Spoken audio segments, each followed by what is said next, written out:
नमस्कार, आप देख रहे हैं दंगल मेरे साथ। और दंगल में हम बात कर रहे हैं, आज है कयामत की रात और कल होगा कयामत का दिन। ये कयामत की रात और कयामत के दिन का जिक्र हम इसलिए कर रहे हैं क्योंकि चुनाव के नतीजे कल आने हैं। कल वो बड़ा दिन जब जनता का किया हुआ फैसला सामने आएगा कि किसके सर सजेगा हरियाणा का ताज। हमारे आज के सवाल जो हम आज जिन पर चर्चा करेंगे, हमारे आज के सवाल, पत्रकारों का एग्जिट पोल किसका होगा डिब्बा गोल, ये हमारा एग्जिट पोल। एक एग्जिट पोल आया, लेकिन आज मेरे साथ कुछ वरिष्ठ पत्रकार जिनके जरिए जानेंगे हरियाणा को बेहतर। हरियाणा में इस बार किसकी होगी सत्ता? बीजेपी लगाएगी हैट्रिक या कांग्रेस की होगी सत्ता वापसी? ये अहम सवाल जिन पर आज हम चर्चा करेंगे। मेरे साथ कुछ खास मेहमान हैं। सुरिंदर भाटिया हैं, वरिष्ठ पत्रकार हैं, हरियाणा की नब्ज को अच्छे से पहचानते हैं।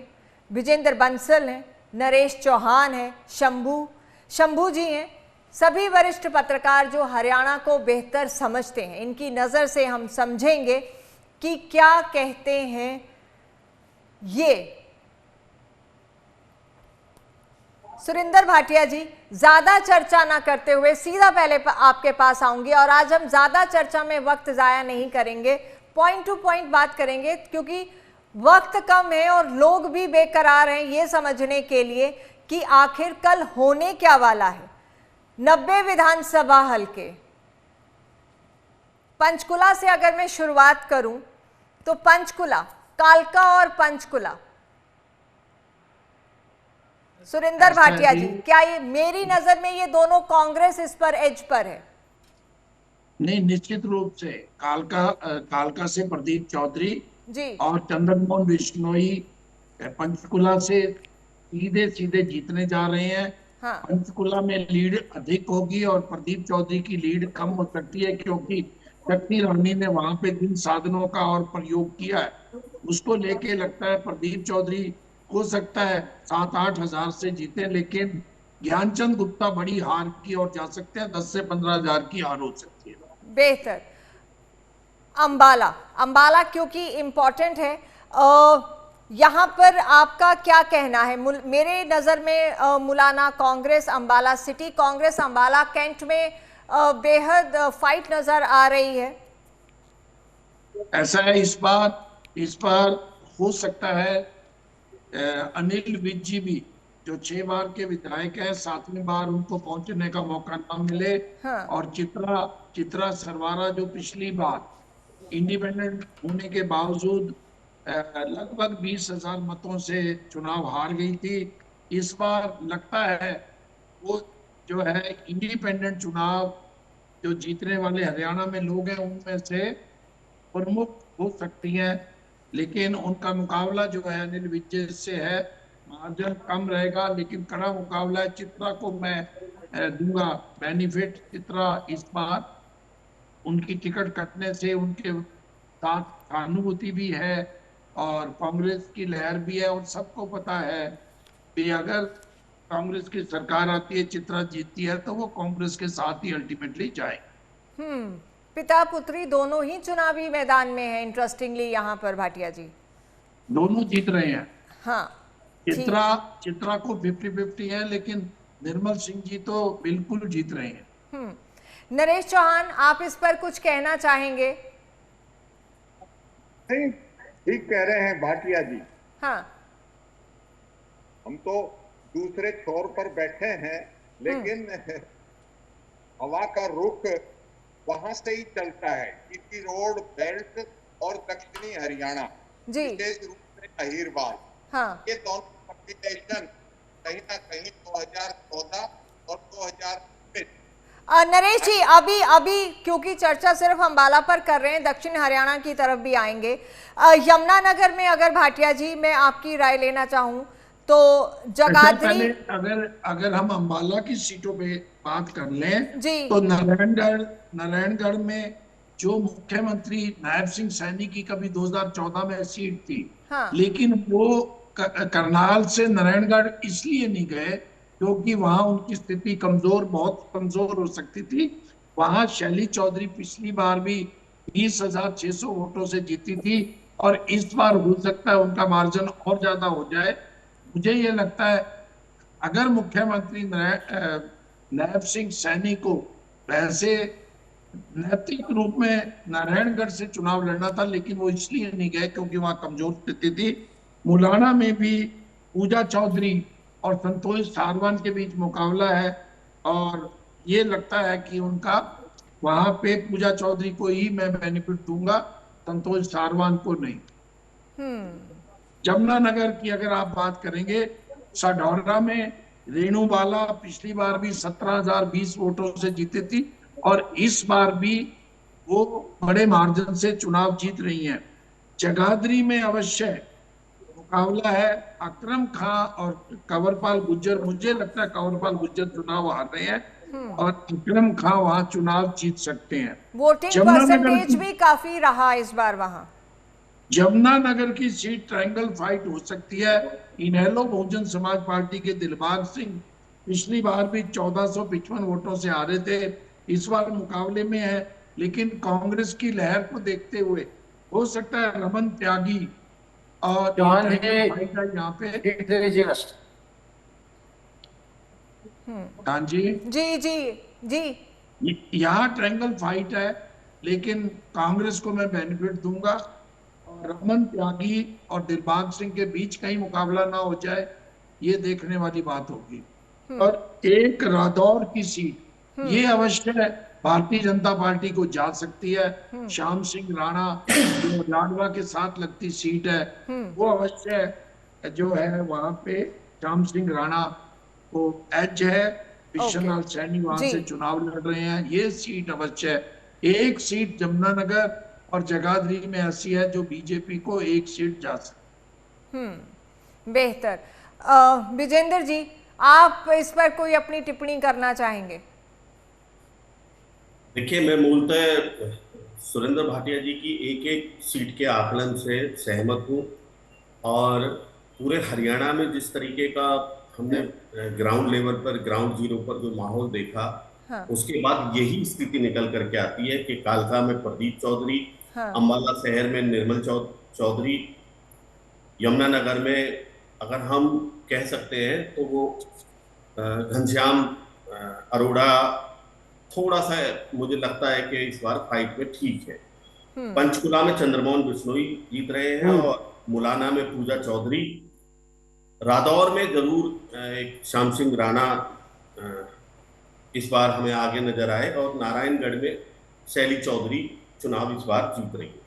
चलिए आगे बढ़ते हैं कुरुक्षेत्र की तरफ। लाडवा मुझे ऐसा लगता है कि मुख्यमंत्री यहाँ से हैं, फाइट भी थी, लेकिन फिर भी मुझे ऐसा लगता है कि वो सीट निकालेंगे। शाहबाद कांग्रेस, थानेसर कांग्रेस, पेहोवा कांग्रेस। भाटिया जी, आप कितना इत्तेफाक रख रहे हैं?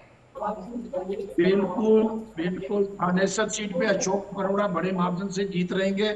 सुभाष सुधा के विरुद्ध जो है पिछली बार भी वो 842 वोटों से केवल जीते थे। शाहबाद में रामकरण काला, हाँ। जो जेजेपी के पिछली बार बड़े मार्जिन से भारतीय जनता पार्टी के कृष्ण बेदी से जीते थे, जिन्हें भेज दिया नरवाड़ा में, हाँ। वो सीट भी जारी है। मैं लाडवा में नायब सिंह सैनी को कंफर्टेबल नहीं मानता, हाँ। वो मुकाबले में है, कुछ भी हो सकता है।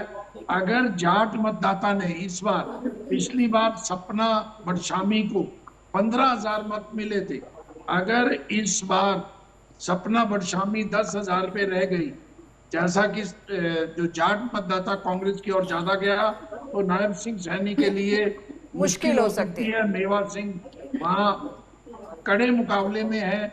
नायब सिंह सैनी को केवल लाभ है भी वो मुख्यमंत्री है, मुख्यमंत्री बनने के बाद बड़ा नेता माना जाता है। वो यहाँ से चुनाव भी नहीं लड़ना चाहते थे और वहां पे एक संदीप जो इंडिपेंडेंट लड़ रहे हैं, बीजेपी के उम्मीदवार चाहवान थे, पवन सैनी थे पिछली बार, तो वहां उनकी मुश्किलें आसान नहीं है। वो जीत जाए तो मुख्यमंत्री का नाम जीतेगा, नायब सिंह सैनी नहीं जीते। बिल्कुल, मैंने कहा कि फाइट में है, लेकिन फिर भी हल्का सा एज उन्हें जरूर नजर आता है। शंभू जी, आप अपनी टिप्पणी इस पर करना चाहेंगे? देखिए, सीट वाइज तो मुझे लगता नहीं है कि जो नायब सिंह सैनी की सीट इतनी फंसी हुई है कि उनका जीतना बहुत ही कठिन है। हाँ। क्योंकि प्रदेश के में जो पुराने इतिहास रहे हैं तो उसको देखेंगे तो आपको लगेगा कि जो प्रमुख नेता हैं वो अपनी सीट जीतते रहे हैं, चाहे हालात कैसे भी रहे हों। बड़े नेता जो हैं वो शायद ही कभी अपनी सीट हारते हों, बहुत कम ऐसे एग्जाम्पल हैं जिसमें कि बड़े नेता हारे हों। तो मुझे लग रहा है कि नायब सिंह सैनी को जीतने में बहुत परेशानी नहीं होगी। बेशक वो लड़ना वहाँ से नहीं चाहते थे, क्योंकि वो करनाल से तुरंत उपचुनाव उन्होंने लड़ा था, तो उसके बाद वो चाहते थे कि करनाल से ही कंटिन्यू करें। लेकिन मनोहर लाल खट्टर जी जो सीट के बिछात बिछा रहे थे भाजपा के लिए, तो उसमें उन्होंने कोशिश करी कि जो नायब सिंह सैनी वहाँ से ना लड़े और लाडवा से लड़े, तो नायब सिंह सैनी लाडवा चले गए थे, और इसीलिए उस समय ऐसा मैसेज गया कि वो नहीं लड़ना चाहते। कारणों पे आगे चर्चा करेंगे, लेकिन आपकी जो बात है वो भी समझ आई। लेकिन ऐसे कई बड़े नाम हैं, कई बार देखा है कि पिछली बार बहुत से कैबिनेट मिनिस्टर्स हार गए थे, लेकिन इस बार क्या होता है ये पता लगेगा। आकलन है सभी का अपनी अपनी नज़र से। कैथल की अगर हम करनाल की बात करें भाटिया जी, नीलोखेड़ी मेरी नज़र में कांग्रेस, इंद्री कांग्रेस, करनाल में फाइट, घरौंदा कांग्रेस, असंध कांग्रेस, आपका क्या कहना है? ऐसा जी, करनाल की सीट भी सुमिता सिंह और जगमोहन के बीच में फंसी हुई है। बाकी सीटें कांग्रेस को जा रही हैं। और ये मैं भारतीय जनता पार्टी की करनाल जिले में अगर ये हालत होती है जहाँ डबल सीएम सिटी रहा है, तो मैं ये मानूंगा ये भारतीय जनता पार्टी की जो फर्नेस थी, जिस ढंग की एरोगेंसी मनोहर लाल जी में रही है, जिस ढंग से कार्यकर्ता वहां से नाराज रहे हैं, समाज नाराज रहा है, ये उनकी पर्सनल हार होगी। आमतौर पे जो मुख्यमंत्री जिस जिले से 10 साल रह जाता है वो जिला कंपैक्ट होता है, जैसे रोहतक जिला अभी भी हुड्डा साहब के साथ है, तो ये मनोहर लाल जी की पर्सनल हार होगी। तो मैं घरौंडा में हरविंदर कल्याण बहुत अच्छे विधायक हैं, लेकिन फिर भी उनकी सीट फंसी हुई है। असंध में शमशेर सिंह गोगी बड़े मार्जिन से जीतेंगे, पिछली बार 1703 वोटों से जीते थे। इस बार क्योंकि वहां पे जो टिकट के दावेदार थे, बख्शीश सिंह विर्क थे, कांग्रेस में चले गए। एक तमीज मतलब दो मुख्यमंत्री रहे हुए क्षेत्र से अधिकांश नेता, करणदेव कंबोज चले गए, उसका इम्पैक्ट और उसका डेंट आपको लगता है कि इस पे हुआ है? और ये भी हो सकता है करनाल में एक सीट आ जाए, लेकिन ये ना हो करनाल की 5 सीट बीजेपी हार जाए, जिस प्रकार की लहर है। लेकिन फिर भी हम ग्रेस मार्क से एक सीट बीजेपी को देंगे, 4 सीटें कांग्रेस जीतेगी। लगातार हम चर्चा अपने मेहमानों के साथ कर रहे हैं जी। सुरेंद्र भाटिया जी, आप सुन पा रहे हैं मुझे? जी, सभी मेहमानों से मेरी रिक्वेस्ट है कि क्योंकि वक्त का कंस्ट्रेन रहता है, तो हम चाहते हैं कि दर्शकों को सारी सीटें हम कवर कर लें, तो थोड़ा जल्दी टू दी पॉइंट बात करते हैं। पानीपत पे आते हैं। मेरे हिसाब से पानीपत रूरल भाजपा, पानीपत सिटी भी भाजपा, इसराना में फाइट है और समालका में टक्कर दिख रही है। भाटिया जी, आपके हिसाब से? नहीं, जुलाना में टक्कर है। पानीपत रूरल, ग्रामीण, पानीपत भाजपा, रूरल, पानीपत पे महिपा ढांडा अवश्य मजबूत स्थिति में है। लेकिन पानीपत सिटी जो है वो कांग्रेस को जा सकती है, वीरेंद्र कुमार शाह को। इसराना भी कांग्रेस को जा सकती है और समालका में मुकाबला है। ये 2 सीटों पे मुकाबला है, 2 पे कांग्रेस जा रही है मेरे हिसाब से। ठीक है जी, आपके हिसाब से। हाँ जी, आते हैं सोनीपत। गन्नौर इंडिपेंडेंट मेरे हिसाब से, राई में फाइट, खरखौदा रिजर्व सीट है कांग्रेस, सोनीपत शहरी सीट है भाजपा की सीट है, तो बीजेपी को एज दिख रहा है। गोहाना में कांग्रेस को एज, बड़ौदा में फाइट दिख रही है लेकिन कांग्रेस को एज। आपकी नजर में भाटिया जी? ऐसा है, सोनीपत एकमात्र ऐसा जिला है जो रोहतक के नजदीक होते हुए भी यहाँ पे कांग्रेस बहुत ज्यादा अच्छा नहीं कर रही जितना आशा थी। सोनीपत की 6 सीटों में से 3 हो रही हैं, 3 भारतीय जनता पार्टी की और 3 कांग्रेस की, जबकि कांग्रेस इससे बेहतर कर सकती थी। इस ढंग से अगर अंडर करंट हुआ तो अवश्य हो सकता है 4-2 हो जाए, नहीं तो 3-3 पे ही रुक जाएगी सोनीपत। जी, आते हैं जींद। जुलाना कांग्रेस सफेदों फाइट दिख रही है, मेरे हिसाब से आकलन है, और आपका क्या कहना है? ऐसा है, जींद जिले की 5 सीटों में से केवल एक बरवाना सीट पे इनेलो और कांग्रेस के बीच में फाइट है। बीजेपी बहुत बुरी तरह पिछड़ रही है। बाकी सभी सीटें राम कुमार गौतम सफेदों में बिल्कुल मुकाबले में नहीं है। उचाना में ब्रजेंद्र सिंह को लाभ है और विनेश फोगाट को। उचाना में भाटिया जी, उचाना में कहीं ना कहीं इंडिपेंडेंट भी काफी स्ट्रांग थे, लेकिन अगर आप कह रहे हो वहाँ देवेंद्र अत्री भी है, दुष्यंत चौटाला पिछड़ रहे हैं, लेकिन ब्रजेंद्र सिंह को कोई मुश्किल नहीं होगी। कल रिजल्ट आएंगे, आप देख लेंगे। जी चलिए, बेहतर। फतेहाबाद मेरे हिसाब से एक सीट आपने जो जींद की शहर की सीट है, वहां महावीर गुप्ता इस बार जीत दर्ज कर रहे हैं और कृष्ण मिड्डा पिछड़ रहे हैं।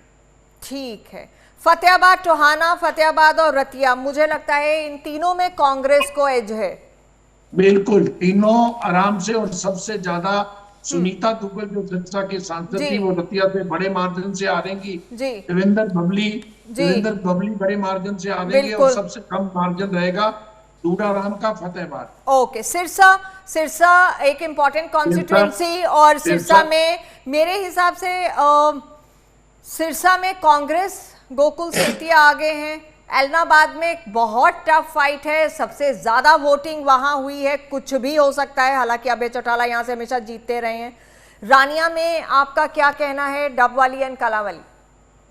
ऐसा रानिया सीट इनेलो को जा रही है। एलनाबाद पे अभय सिंह इतने बड़े नेता, और मतलब ऐसे भरत सिंह बेनीवाल की पर्सनालिटी के हिसाब से देखें, व्यक्तित्व बड़े नेता के हिसाब से देखें, तो एलनाबाद में वो फंसे हुए हैं। और फंसने का कारण गोपाल कांडा की मदद करना, गोपाल कांडा बीजेपी की मदद कर रही है, इस वजह से उनका जो अपना कैडर नाराज हुआ। तो और अभय सिंह चौटाला फंसे हुए हैं। डब वाली कांग्रेस, काला वाली कांग्रेस, सिरसा कांग्रेस, और अभय सिंह की 50-50, रानिया इनेलो उनके बेटे। ठीक है, हिसार पर आते हैं। आदमपुर, हालांकि ये बिश्नोई परिवार की परंपरागत सीट है, लेकिन इस बार ऐसा लग रहा है कि भव्य बिश्नोई इजी नहीं है, फाइट है। उकलाना कांग्रेस, नारनौंद कांग्रेस, हांसी में कांग्रेस को एज, क्या कहना है आपका? बरवाला, हिसार और नलवा जी। हिसार की सीटें, हिसार में स्वित्री जिंदल भी फंसी हुई है, बहुत बड़ी जीत नहीं होगी। रामनिवास राणा, हालांकि स्वित्री जिंदल को एज है हिसार की सीट पे। नलवा में कांग्रेस है, अनिल मान जीत रहे हैं। वहां जो है रणधीर पनिहार, कुलदीप बिश्नोई के थे उम्मीदवार। बरवाला में पहले लगता था भारतीय जनता पार्टी जीत रही है, लेकिन वहां पे कांग्रेस और नलवा के बीच में केवल मुकाबला है। बाकी सभी सीटें चंद्रमोहन और भव्य बिश्नोई, इस बार अगर गढ़ टूट जाए, जो एलनाबाद में बात है, तो वो जो एलनाबाद में बात है, हैरानी नहीं होगी। एलनाबाद और आदमपुर में कुछ भी हो सकता है जी। और उकलाना में बड़ी जीत है कांग्रेस की, नारनौंद कांग्रेस जीत है, हांसी में भी जीत छोटी नहीं है, वहां भी 10-12 हजार की जीत। ओके, जल्दी से आते हैं चरखी दादरी, बाड्रा और दादरी। दादरी में फाइट एंड बाड्रा में कांग्रेस को एज। ऐसा है जी, दादरी सीट पे मनीषा सागवान जो है, वो सुनील सागवान जो जेल अधीक्षक थे, सागवान के बेटे, और मनीषा को एज है। और बाड्रा सीट में भी कांग्रेस पार्टी के सोमवीर को एज है। दोनों सीटें मुझे लगता है जो कांग्रेस का अंडर करंट है, ये सीटें दोनों जाएंगी, कांग्रेस को जाएंगी जी।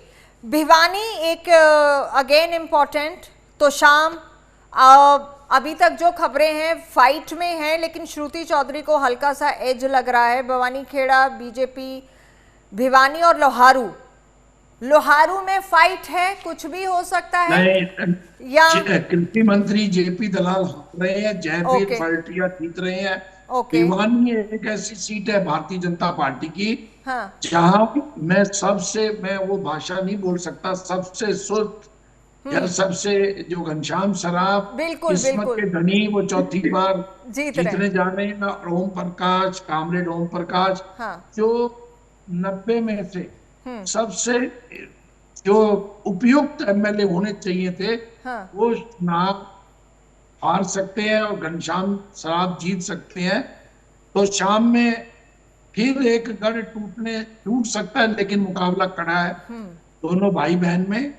भवानी खेड़ा में भी प्रदीप नारवाल जो बाहर से लाए गए, अंबाला से लाए गए, प्रियंका के और राहुल गांधी परिवार के नजदीक कपूर वाल्मीकि उनके मुकाबला।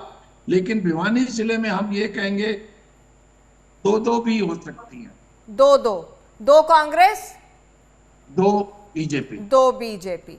नरेश जी, आप इस पर कुछ कहना चाहेंगे? नहीं, भाटिया जी ठीक कह रहे हैं।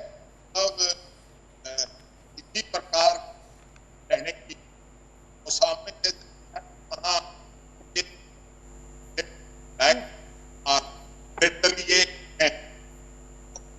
नरेश जी, आपकी आवाज क्लियर नहीं आ रही है। कंट्रोल रूम से कहूंगी कि एक बार नरेश जी की ऑडियो चेक करें प्लीज। आपने कैथल छोड़ दिया बीच में। हाँ जी, मैं कैथल पर भी आना चाह रही हूँ जी। कैथल, गुला, कलायत, कैथल और पुंडरी में कांग्रेस, कैथल में कांग्रेस, कलायत में कांग्रेस। आपका क्या आंकलन है भाटिया जी? पुंडरी जी, पुंडरी परंपरागत रूप से 96 से आजाद उम्मीदवार जीतते आए हैं। हाँ क्या इस बार भी आजाद उम्मीदवार मुकाबले में है? हाँ क्या वो परंपरा टूटेगी? हाँ 96 के बाद पुंडरी एक ऐसी सीट है जहां आजाद उम्मीदवार, और एक बार ऐसा था सभी 6 उम्मीदवारों की जमानत जब्त थी, फिर भी विधायक चुने गए थे। और इस बार भी वहां आजाद और कांग्रेस के बीच में मुकाबला है। सुल्तान सिंह जडेजा उनके बीच में मुकाबला है। बाकी तीनों सीटें कांग्रेस। वलायत पे विकास सारंग जयप्रकाश के बेटे जीत रहे हैं। गोला चिक्कर में भी कांग्रेस जीत रही है, और सुरजेवाला के बेटे आदित्य सुरजेवाला बड़े मार्जिन से जीत रहे हैं। तो पुंडरी में अभी आपको लग रहा है कि इंडिपेंडेंट ज्यादा फाइट में, एज में है? बिल्कुल। Okay okay. आते हैं रोहतक, देश वाली बेल्ट की तरफ। तो रोहतक महम में फाइट है बलराज कुंडू और जी गढ़ी साहब क्लियर है। रोहतक कलानौर जी, कांग्रेस कलानौर बिल्कुल क्लियर है। सुमंता घाटक चौथी बार विधायक बन रही है। हाँ। रोहतक में मनीष ग्रोवर के और भारत भूषण बत्रा को एज है। इलोई में कोई बात करने की जरूरत नहीं है। बिल्कुल। 58,300 महम आपकी नजर में? मुझे लगता है महम भी इस बार डांगी के बेटे जो बलराम डांगी है उनके हक में जा रही है। वहां पे जो कुंडू है, हाँ। कुंडू क्योंकि विधायक बन चुके हैं, सरकार बन रही है, इसलिए उनको एज मिल सकता है। ओके, चारों सीटें कांग्रेस को जा सकती है। शंभू जी, आप कुछ कहना चाहेंगे? देश वाली बेल्ट से हैं आप। यहाँ पे फाइट निश्चित रूप से इसी तरह से है। महम में अच्छी फाइट है बलराज कुंडू और कांग्रेस के उम्मीदवार के बीच। बीजेपी वहाँ बहुत फाइट में है नहीं महम के क्षेत्र में, और वैसे भी ये बेल्ट जाट बेल्ट है, तो ऑब्वियसली कांग्रेस एज में है। सारे सीट चाहे सोनीपत के हो, चाहे रोहतक के हो, चाहे झज्जर इलाके के हो, सारे सीट में कांग्रेस फाइट में है, एज में है। कांग्रेस की स्थिति अच्छी है बनिस्बत बीजेपी की। झज्जर में आते हैं। झज्जर की क्या चारों सीटें कांग्रेस की तरफ हैं? बहादुरगढ़, बादली, झज्जर और बेरी बिल्कुल क्लियर है। बहादुरगढ़ में थोड़ी फाइट थी। बहादुरगढ़ में जो इंडिपेंडेंट, कांग्रेस और इनेलो वैसे पिछड़ रही है, लेकिन इंडिपेंडेंट और उसमें फाइट है बहादुरगढ़ में। बादली में कुलदीप वंश क्लियर है, धनखड़ साहब हार रहे हैं चुनाव, और गीता बुक्कल पे कोई प्रश्न नहीं है और क्लियर है। और बेरी भी रघुवीर कादियान क्लियर है। बहादुरगढ़ की जो लास्ट अभी रिपोर्ट्स आ रही थी हमारे पास ग्राउंड से भी भाटिया जी, उसमें यही था कि ये उस हवा में ये सीट शायद कांग्रेस निकाल लेगी, ले जा हाँ, सकती है, लेकिन बिल्कुल इंडिपेंडेंट के वजह से थोड़ा सा दिक्कत थी। जी शंभू, आप कुछ कह रहे थे। बहादुरगढ़ की बात जो हो रही थी ना, कि वहाँ पे जो सीट है, हो सकता है कि 2 की लड़ाई में बीजेपी फायदा उठा ले। चलिए महेंद्रगढ़ में आते हैं। अटेली बहुत इंपॉर्टेंट सीट है क्योंकि राव इंद्रजीत की बेटी पहली बार चुनाव लड़ रही हैं। अटेली, महेंद्रगढ़, नारनौल और नांगल चौधरी। जी भाटिया जी, आपका आंकलन। ऐसा है जी, आरती राव अल्टीमेटली जीतेंगी, लेकिन इतनी आसानी से नहीं थी। वहां राव इंद्रजीत सिंह को बहुत मेहनत करनी पड़ी है। वो सीट जीतेंगे। महेंद्रगढ़ में राव दान सिंह जीतेंगे, नारनौल में राव नरेंद्र सिंह जीतेंगे, नांगल चौधरी में भी मंजू चौधरी।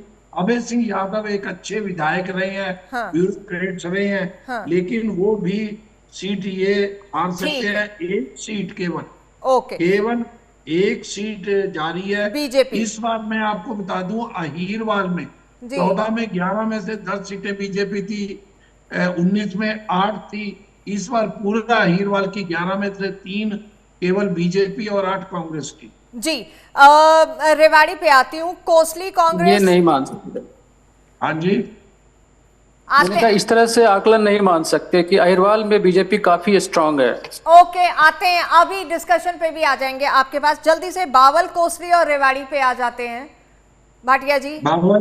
बावल में एमएल रंगा और कृष्ण कुमार में मुकाबला है। रंगा साहब को जो है वो एज है। कोसली में अवश्य फाइट है और रेवाड़ी में चिरंजीव को क्लियर एज है। गुड़गांव, पटौदी, बादशाहपुर, गुड़गांव एंड सोहना। बादशाहपुर निश्चित रूप से भारतीय जनता पार्टी जीत रही है, और पटौदी में भी मुकाबला है। गुरुग्राम में भी मोहित ग्रोवर का कड़ा मुकाबला है, और मुझे ये लगता है यहाँ पे एक सीट कांग्रेस को जा रही है और 3 सीटें जो है गुरुग्राम की वो बीजेपी 2 सीधे जीत रही है, एक पे मुकाबला है। बंसल जी आप बताएं, क्योंकि आप वहां पर ज्यादा नजर बनाए हुए हैं। गुड़गांव, बंसल जी अनम्यूट कर दीजिए। गुड़गांव में जो अब तक मेरा आकलन है, वहाँ पटौदी की सीट पूरी तरीके से बीजेपी को जा रही है, और बादशाहपुर की सीट बीजेपी को जा रही है, और जो सोहना की सीट है वो कांग्रेस को जा रही है। एंड गुड़गांव सिटी और गुड़गांव प्रॉपर में जो एक निर्दलीय है और कांग्रेस के मोहित ग्रोवर है, फाइट है। ओके, बिल्कुल। चलिए मेवात, बंसल जी आपकी नजर में पहले मेवात को समझ लेते हैं। नूर, फिरोजपुर, झुड़का और पुनाना। इन तीनों सीटों पे कोई चर्चा नहीं है, तीनों सीट कांग्रेस की है। क्लियर। केवल एक सीट पे चर्चा मैं कर दूं जी, क्योंकि वहां इनेलो को बहुत आशाएं थी, लेकिन इनेलो और जो बात बंसल साहब ने कही है, वैसे तो चर्चा, क्योंकि कांग्रेस के हक में जा रही है तीनों सीटें, जैसा कि मुस्लिम और वहां पे आपस में जातिगत आंकड़ों की वजह से ये सीधे कांग्रेस को जा रही है, कांग्रेस का कहा जा रहा है। लेकिन नू की सीट पे अवश्य इनेलो ने तिकोना मुकाबला करने की कोशिश की है, हुआ नहीं है। पलवल पर आते हैं। हथीन, होडल और पलवल। होडल पलवल कांग्रेस को एज, क्या कहेंगे बंसल जी? देखिए, हथीन पूरी तरीके से कांग्रेस को है, हथीन में कोई इफेंट बट नहीं है। होडल में भी कोई इफेंट बट नहीं है। होडल भी और पलवल में फाइट है, लेकिन अल्टीमेटली करण दलाल वहां से। ये तीनों सीटें जो विजेंद्र जी कह रहे हैं, तीनों सीटें कांग्रेस को जा रही हैं। चलिए फरीदाबाद की बात करते हैं। पृथला कांग्रेस, फरीदाबाद एनआईटी कांग्रेस, बड़खल कांग्रेस, बल्लभगढ़ फाइट है क्या? और फरीदाबाद बीजेपी, तेगांव क्या नागर लेके जा रहे हैं? देखिए, फरीदाबाद में 6 सीटें हैं, और 6 सीटों में जो तेगांव सीट है वो बीजेपी की तरफ है। वहां निर्दलीय ललित नागर जो कांग्रेस के बागी है, उनके साथ टक्कर है। फिर 89 फरीदाबाद सीट है, वहां लखन सिंगला कांग्रेस के हैं और भाजपा के विपुल गोयल हैं, तो विपुल गोयल जीतते दिखाई दे रहे हैं। और उसके बाद बड़कल विधानसभा सीट पर भी वहां फाइट है बीजेपी और कांग्रेस के बीच, लेकिन विजय प्रताप सिंह वहां जीतते नजर आ रहे हैं। ऐसे ही एनआईटी विधानसभा सीट पर नीरज शर्मा कांग्रेस के हैं और सतीश फागना वहां से बीजेपी के हैं, लेकिन नीरज शर्मा वहां से चुनाव जीतते नजर आ रहे हैं। जो पिरथला विधानसभा सीट है उसमें एक तरफा कांग्रेस के रघुवीर सिंह तेवतिया जीत रहे हैं। आप कुछ कहना चाहेंगे भाटिया जी जल्दी से? ये बिल्कुल निश्चित रूप से छह में से 4 पिछली बार उल्ट हो रहा है। पिछली बार सीटें थी भारतीय जनता पार्टी की, इस बार कांग्रेस की आ रही है। 2 सीटें भारतीय जनता पार्टी बचा पाएगी, वो भी मुश्किल होगा। अगर अंडर करंट रहा तो 2 सीटें भाजपा, 4 कांग्रेस। फरीदाबाद मेरा मानना है एनआईटी में स्थिति गड़बड़ है उनकी। जो मौजूदा विधायक है शर्मा जी, उनकी स्थिति इस बार गड़बड़ है। नीरज की लेकिन फरीदाबाद एनआईटी में। चलिए नरेश चौहान आपसे जानना चाहूंगी, क्या इस बार अहीरवाल में सेंधमारी हो गई है? क्योंकि स्ट्रॉन्ग होल्ड भाजपा का माना जाता था। जल्दी से नरेश। बिल्कुल हो गई है। हाँ, और 100% हो गई है। हाँ, अभी जो भाटिया जी ने कहा ना, हाँ, कि बादशाहपुर बीजेपी को जा रही है। हाँ, बादशाहपुर, कोसली और अटेली, हाँ, ये तीनों आपस में लड़ रही हैं। ओके। राव नरबीर सिंह को हराने में राव इंद्रजीत सिंह की सारी ताकतें लगी हुई हैं। और अपनी बेटी की सीट बचाने में राव नरबीर सिंह की सारी ताकतें, Randhir Kapriwas ex MLA Rewari and company anti Rampura, वो अटेली में आरती राव को हराने में लगी हुई है। उसमें अभय सिंह भी शामिल है, डॉक्टर अभय सिंह। और यही ताकतें राव इंद्रजीत सिंह की अभय सिंह को हरा रही हैं। तो इन तीनों में जो एक चीज निकल के आ रही है, तो जैसे बताया भाटिया जी ने कि बादशाहपुर की सीट क्लियर नहीं है। चलिए, वहां जो कुमुदनी का वोट बैंक है, हाँ, वो शिफ्ट हो सकता है वर्धन की तरफ। ओके, बेहतर। अच्छा भाटिया जी, एक लाइन में कितनी आप भाजपा को और कितनी कांग्रेस को जाती हुई सीटें आप दे रहे हैं? ज्यादा से ज्यादा 4 सीटें 11 में से। भाटिया जी, ओवरऑल 90 सीटों में से कितनी कांग्रेस, कितनी भाजपा? 60 से 66 कांग्रेस। हाँ, 60 से 66 कांग्रेस। भाजपा और भाजपा 18 सीटों के आसपास 20 हो सकती है, 16 से। ओके।